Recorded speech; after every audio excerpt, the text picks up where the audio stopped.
Finally husband வந்து மலைக்கு போயிட்டு வந்துட்டார். வீடியோ எடிட் பண்ண கொஞ்சம் லேட் ஆயிடுச்சு.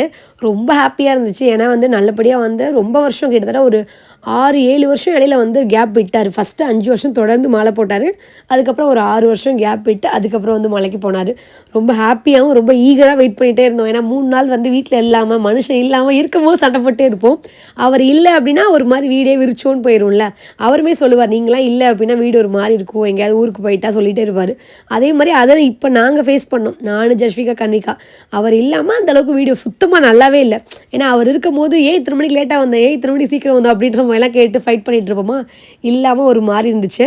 ஸோ ஃபைனலாக வீட்டுக்கு நல்லபடியாக வந்து சாமிலாம் கும்பிட்டு பொங்கல்லாம் வச்சுட்டு ஜஸ்விகா தான் வந்து மாலை வந்து கழட்டி விட்டா. அதுக்கப்புறம் வந்து சாமி பிரசாதங்கள்லாம் இருக்கும்ல, அதெல்லாம் எல்லா வீட்டுக்கும் வந்து பிரசாதங்கள்லாம் வந்து கொண்டு கொடுத்தோம். நல்லபடியாக எங்களால் முடிஞ்ச வரைக்கும் இந்த 39 நாள் 40 நாள் விரதம், ஆமாம் கரெக்டாக ஒரு 40 நாள் ஆயிடுச்சு. 40 நாள் விரதத்தை சூப்பராக வந்து முடிச்சாது. இப்போது அடுத்த வருஷம் 2026 மாலை வந்து போடணும். இப்போ பிப்ரவரி மாதத்தில் ஒரு வாட்டி கூட மாலை வந்து போடலாம் அப்படின்ற மாதிரி பிளான் பண்ணிகிட்ருக்கோம்.